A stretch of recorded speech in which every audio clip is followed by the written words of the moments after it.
lightning bullet, just like her cousin Clark from Krypton. This time on Terrific TV Toys, it's Supergirl. And this girl is part of a set that we've been taking a look at here on Terrific TV Toys. It is part 4 out of 4, I guess you would say. We've already looked at the Nightwing, the Harley Quinn, and the Batgirl of this set, and now we turn our attention to Supergirl. By Hasbro from the late 1990s. And I will remove, first of all, the tongue-in-cheek button from her because I just added that as a sort of joke. I picked it up at a Comic-Con probably years ago. But if you're familiar with Supergirl in the comics, you know that she has a sort of thing with Lex Luthor in some incarnations and also in some TV incarnations. I especially enjoyed that interplay in the Smallville TV series because I love Michael Rosenbaum as Lex, but hey, I do digress.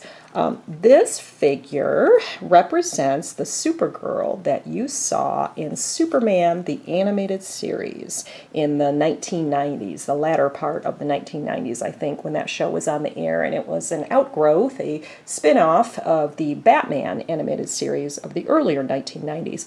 A couple notes about Supergirl's outfit.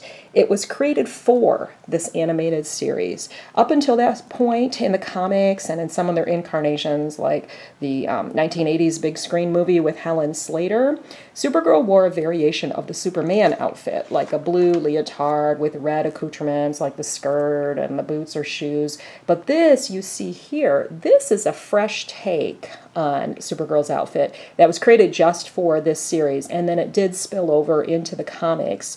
And it also evolved in the animated world over time to really revert back to her earlier comic roots with more of the blue and red approach, and that was what you saw. Like, she appeared in the new Batman Adventures, she also appeared in Justice League and Justice League Unlimited, and so you saw the evolution of her outfit.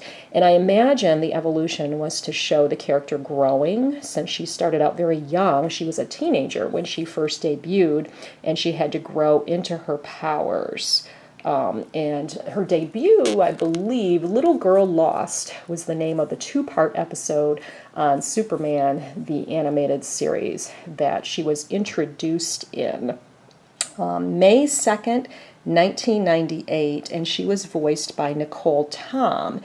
And then, as I said, the character went on to appear in other series in the animated Timverse, they call that, over the years. So a closer look at this figure.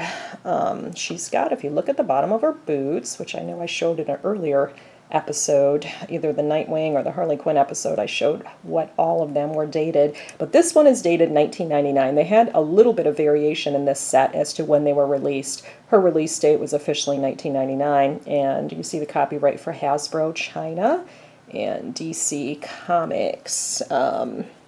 There is some articulation, like we've got legs that bend a little bit. Arms do not bend. Arms are pretty locked in place, slight curve to them. We've got some head articulation, just not a swivel at the waist, but just legs bending. So a little bit of posability here. Her outfit is frozen on. These, like the skirt and the shirt, are 2 separate pieces of fabric, but you would have to basically like cut them off. Maybe you could shimmy this off and try to change her into something else besides the skirt. It has no way to unhook it in the back, and by the way, she has like painted on blue underwear. Oh, let me pause that for a second. I love it. This is like live TV. Okay, so turn that off. And we're back. Yeah, these 2 pieces of fabric are basically just on her. So you can't change her clothes. So it makes me think that even though she's the size of a Barbie doll, she's about 12 inches high, whereas Barbie over the years has traditionally been known as 11.5 inches. This one is real close. She's the size of a Barbie doll, but I think she's more for the collector than for the kid. But parents, one advantage is there's no parts to lose. Boots are locked on, gloves. Not going to lose those little white gloves. So if you want to just give your kids something to carry around and mangle a little bit, there's nothing to lose.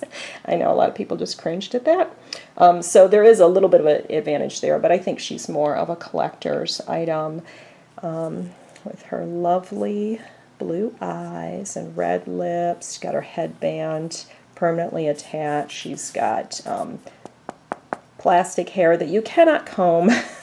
And then also part of her outfit was this short little cape that is permanently attached to the shirt, traditional emblem on the little white shirt. And if you watch her on the animated series, you can see it's more of a bare midriff than you really see on this figure. It's meant to be a teenage outfit, even with the sort of combat boots that I think were popular in the 1990s for like a minute or so. So she's reflecting the era in this early animated outfit from the 1990s for her. Now, if you search online, you'll find a ton of Supergirl action figures. But this one, I want to say, is just a tad more obscure. I tend not to see her at toy shows or maybe once in a while at a vendor table at a Comic-Con. But you can find her online. I think she's just not in the abundance of some of the other Supergirl figures over the years. But I did see her on eBay yesterday when I did a search before shooting this. And you can find her in the box for like 20 bucks or even 30 bucks. But she's a pretty good deal because I think her retail back in 99 was not much less than that. I want to say, I don't recall specifically. I know I did buy her in the store along with the other figures when they originally hit the shelves. I had to rush out and get these because they were pretty cool in the set. So you can find her for a decent price online right now. And I am going to show you a picture of her in the package as we head out the door here. So thank you once again for watching, and keep it tuned to BRBTV for more terrific TV toys.